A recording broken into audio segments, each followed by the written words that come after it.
Bueno, vamos a hablar no de coronavirus, sí de salud. Es un tema también importantísimo porque en la localidad de Montecarlo, prácticamente en toda la provincia de Misiones, el consumo de estupefacientes se ha vuelto casi normal, o por lo menos aceptado, ya no genera un impacto social donde todos nos preocupábamos. Hoy el consumo de marihuana, de cocaína, de crack y otras drogas sintéticas es realmente preocupante. Bueno, y en la provincia de Misiones se está celebrando la Semana de la Prevención contra las Adicciones. Y es por eso que vamos a abordar este tema con la licenciada Desiree Bideman, porque seguramente usted tiene algún familiar cercano, algún conocido, alguna familia que tiene a un ser querido en estas condiciones y realmente es muy difícil manejarlo. No es sencillo, no se trata simplemente de disponer de dinero y poder internarlo para que se recupere. Si fuera así, sería bastante sencillo, pero no pasa solamente por la disponibilidad económica. Así que bueno, ese es un tema que vamos a abordar, así que le damos las buenas noches a Desiree Bideman, que nos acompaña. Buenas noches, Cristian, buenas noches a todos. Bueno, una temática que en realidad nos afecta a todos como sociedad, que también involucra al Estado y que por supuesto nos involucra al personal de salud e implica estrategias sociocomunitarias, ¿sí? De intervenciones bastante específicas para tratar de ayudar a las familias, en el caso de que sean algún miembro o hijo, por ejemplo, sí, o un adolescente o más joven, o niños, porque también hay consumos en niños, sí, sí. Consumos problemáticos, porque se habla de consumos problemáticos de sustancias, ¿sí? En niños también, y inicia en la niñez en muchos casos. Dentro de la provincia tenemos un mapa digamos, de consumo bastante amplio dentro de la provincia de Misiones, aunque no creamos que eso es así, o porque quizás pensamos que le toca a otras familias. ¿No? Por supuesto. Bueno, vos desde que estás trabajando en la línea 132... 137. 137, perdón, tenés un conocimiento mucho más acabado de esta problemática, porque creo yo es uno de los temas más recurrentes que atienden, ¿no? Entre otros problemas. En realidad la línea 137 trabaja específicamente con violencia familiar y por supuesto que en muchos casos de trasfondo necesitan ser articuladas otras instituciones como el Cedronar, como la municipalidad, los áreas de acción social, para poder abordar esa problemática que implica el consumo y que genera muchas veces violencia cuando el consumo ya se transforma en una adicción, ¿sí? No estamos hablando, generalmente estamos hablando de chicos jóvenes que no tienen acceso a la escolaridad porque quedaron fuera del sistema educativo y tampoco es muy difícil traerlos porque, bueno, están en una situación ya de enfermedad, ¿no es cierto? Claro. Bueno, seguramente van a coincidir conmigo. Hace algún tiempo atrás mirábamos las cuestiones de inseguridad, de robos, de esta ola de robos que uno veía únicamente a través de los canales de aire que sucedían en Buenos Aires. Bueno, hoy pasa en Montecarlo y también pasaba con el consumo del paco y de otras sustancias que parece eran ajenos a nosotros. Sin embargo, hoy tenemos graves problemas.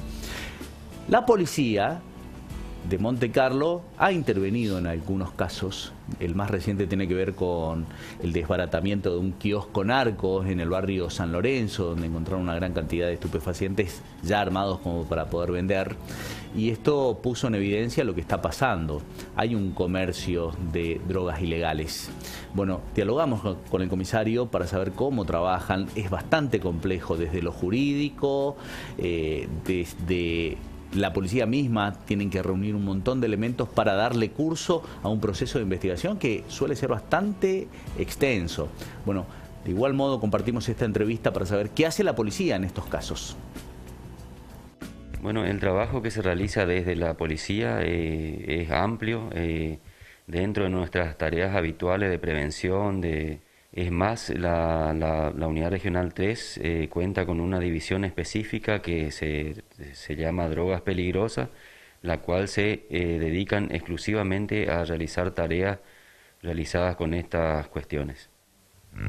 En este caso, ¿la sociedad pueden denunciar si saben si hay lugares, puntos de venta, lugares en donde se reúnen personas a consumir? Sí, efectivamente, cualquier persona que tenga conocimiento de consumo, venta comercialización de lo que tenga que ver con estupefacientes, pueden denunciarlo, pueden denunciar aquí en la comisaría, ante las fuerzas federales, pueden hacerse denuncias anónimas, hay líneas exclusivas que están habilitadas para tal fin, así es el caso de la página de la policía de la provincia de Misiones, donde pueden hacerse denuncias anónimas, a las cuales después se le da el curso y el trámite correspondiente. Generalmente se reciben información, datos acerca de lugares donde se reúnen jóvenes con esta finalidad, ¿no es cierto?, donde se informa que consumen, que fuman, y como consecuencia de esta información que se recibe, la policía actúa verificando dicha información, y en el caso de que sea verídica y de que se constate, se actúa en consecuencia, se pone en conocimiento de la justicia federal y se hacen los trámites de rigor correspondientes. Bueno, esto encara a la policía, claramente con la intención de controlar una problemática bien compleja. ¿Qué pasa desde el punto de vista de la salud, desde lo psicológico, cuando tenemos una persona que tiene adicciones, por ejemplo, a la marihuana o a drogas más pesadas? Puede ser la cocaína, porque en realidad la marihuana es como el inicio, ¿no? Deciré. Sí, en realidad cuando hablamos de lógicas de consumo, no hay alguna forma de ingresar, digamos, a lo que es el consumo de sustancias. Generalmente el primer gran iniciador es el alcohol, ¿no? Claro. Que son ventas son drogas de venta libre que están permitidas, o el tabaco u otras, incluso hay medicamentos que se utilizan para mezclar en las distintas sustancias en el alcohol y demás, que también en muchos casos lo consiguen a través de ventas o en su propia familia, ¿no? Entonces, los medicamentos. Entonces, cuando hablamos de por dónde se ingresa, y hay muchas formas de ingresar al consumo de sustancias, pero una cosa es un consumo y otra cosa ya está cuando hablamos de una adicción en la cual la persona está esclavizada por la sustancia y no puede y no tiene una dependencia. Yo sé que en algún momento lo has mencionado, pero sería muy importante volver a reiterar cuáles son los indicadores que en casa los padres, amigos, tíos tienen que tener en cuenta para decir estamos en presencia de una situación rara, que algo está pasando. Lo que pasa es que, a ver, cuando estamos hablando de adolescentes, ¿no? En principio tenemos que tener en cuenta que la edad adolescente tiene en cuenta todos estos factores, que esto de las lógicas del consumo, ¿no es cierto? La inmediatez, lo divertido, la virtualidad en exceso, el tipo de vínculos, todo esto está manifestado y taponar emociones muchas veces porque están muy aflorados los sentimientos, entonces se tratan de taponar y ahí es donde aparecen los consumos de sustancias.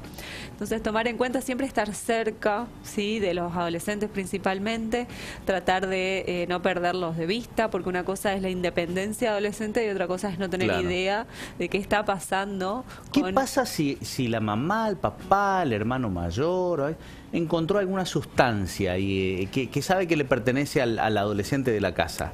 Claro. Asustarse, decir, ¿cómo actuamos ahí? Bueno, en principio los padres suelen asustarse si no tienen algún tipo de conocimiento previo, información previa en relación a qué significa lo que tienen en sus manos quizás o a qué se refiere o qué tipo de sustancias tienen, ¿no? Entonces, también esto tiene que ver, digamos, primero no asustarse o si pasar el susto inicial y en todo caso después tratar de ver, a ver, primero ponerse de acuerdo en el caso de que ambos progenitores estén juntos en la familia, cómo se va a trabajar el tema y después obtener más información. Entonces, hablar con su hijo o hija. Que no es fácil, ¿eh? Uno sé de casos donde hay intento de hablar, pero es bastante complejo porque el adolescente por lo general se cierra y aparte niega todo. Exactamente. Bueno, pero hay otros indicadores porque quizás estamos hablando de, por ejemplo, si hay un abuso del uso del dinero. Claro. Sí, uno sabe, los padres saben cuánto dinero manejan los chicos generalmente y bueno, en el caso de que haya un consumo de dinero excesivo que no se sepa desde dónde viene ni cómo se pueda justificar, quizás hay que prestar a veces atención también. Quizás también a los aislamientos, ¿sí? al tipo de personas que lo rodean en muchos casos. No siempre es así, pero en algunos casos sí, digamos, están como los cómplices de consumo que por ahí incitan a probar o incitan al consumo en sí, ¿no? A iniciar, digamos, al adolescente en las drogas, digamos. Bien.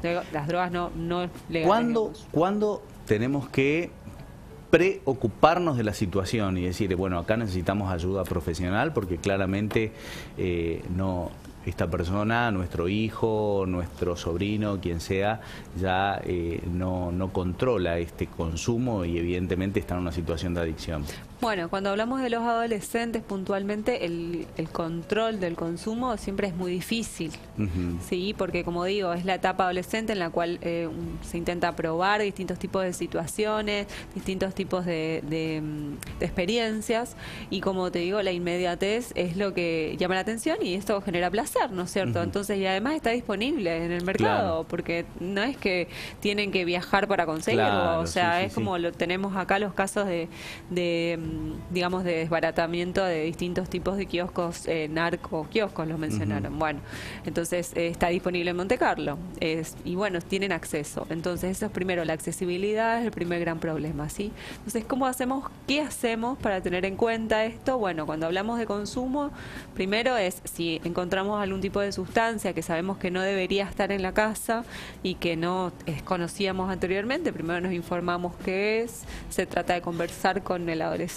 para ver si se puede obtener algún tipo de información y en qué situación está, y generalmente los padres empiezan, luego de este shock inicial, empiezan a tener en cuenta otros indicadores que tienen que ver con el estado anímico, la falta de voluntad en muchos casos, la procrastinación de actividades. ¿Qué quiere decir esto? Que dejan de hacer o ocuparse en actividades cotidianas y van postergando. Pero no quiere decir, no quiero generalizar porque el adolescente posterga mucho, digamos. También pueden aparecer notas, ausentismo escolar, puede aparecer notas bajas en la escuela o irregularidades de ese estilo, ¿sí? Entonces, todos estos son indicadores, también quizás algunos cambios a nivel físico, ¿sí? De energía, pierden física, peso, por lo pueden general perder peso. Generalmente suelen suceder ya estas cosas, o no, si antes estaban más inclinados a los deportes, quizás dejan las actividades físicas. Ahora, muchos adolescentes dicen, no, pero sí, fumar un porro es mucho menos dañino que tomarse un vaso de vino, consumir alcohol. Claro, pero generalmente va acompañado. No estamos hablando o en un intento, de convencer al adulto que, mira, esto no es peligroso, no pasa nada. Exacto. Bueno, también, digamos, hay muchas cuestiones que están relacionadas al uso medicinal, por ejemplo, que no es lo mismo, ¿no es cierto? Que es por ahí otro tema para ahondar, pero la realidad es que siempre hay una idea de tratar de justificar el consumo. Yo creo que cuando estamos tratando de justificar un consumo, en realidad estamos un poco complicados. Exacto. Lo que por ahí me gustaría aclarar es que esto siempre es sintomatología de otras situaciones que tienen que ver con justamente la intensidad de los sentimientos, de lo que quizá no puedan manejar.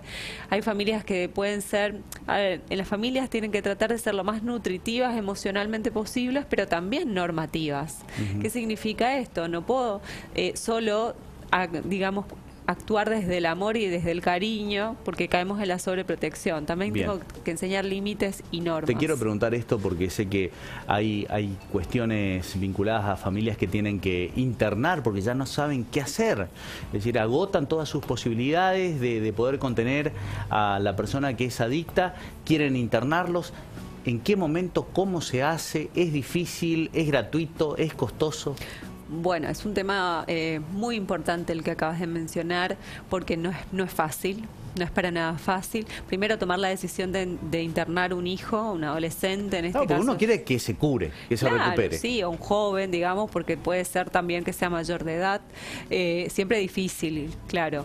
Entonces, hay que entender que la persona tiene que tener la voluntad de poder curarse. Y en la adicción esto es complicado, porque primero hay que reaccionar y darse cuenta de que uno está en un problema. El adicto siempre cree que lo puede manejar, ¿no?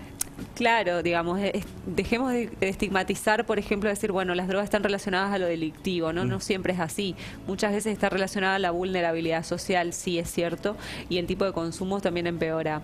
Y ahí se vuelve más difícil porque los recursos son cada vez más escasos. Pero por ahí conversábamos antes, no tiene que ver con la disponibilidad de dinero, con lo que uno pueda pagar o no pueda pagar. Realmente es un problema que implica a toda la sociedad y al Estado en general. ¿Por qué? Porque la persona, si no da el consentimiento, ¿sí?, de tener la idea de curación a través de la internación, que la internación siempre es un paso muy importante y un paso muy duro para las familias y para la persona en sí, entender que ese es el último recurso, que hoy se trabajan también con tratamientos ambulatorios, que muchas veces funcionan y otras veces no, porque parte del proceso de adicciones son las recaídas, entonces son como estos baches, digamos, en el camino que a los que muchas veces hay que estar preparado, que vienen muy bien y después empeoran y quizás vuelven a iniciar de vuelta, ¿no? Entonces, importante aclarar que la persona tiene que dar su voluntad para poder ser internado. Y no siempre da, ¿no? No, generalmente no la dan porque no hay una conciencia de enfermedad. Esa es una de los criterios de la adicción, ¿no? Entonces, y sí se puede, lo que se puede hacer son tomar en cuenta medidas legales, pero siempre, bueno, estos son realmente los últimos recursos que puedan amparar a las familias en el caso de que haya personas dentro de su hogar que sean violentas o que haya un consumo y que esté relacionado a la violencia, que muchas veces es una consecuencia más del consumo. Muy bien. Bueno, ese es muy amplio el tema de las adicciones. Seguramente lo vamos a volver a abordar ya desde esta parte hacia adelante, la internación, porque sabemos que son muchas las familias que están atravesando por este cuadro y es muy difícil. Compartimos una pausa, tenemos más aquí en Panorama Informativo, breve corte y regresamos.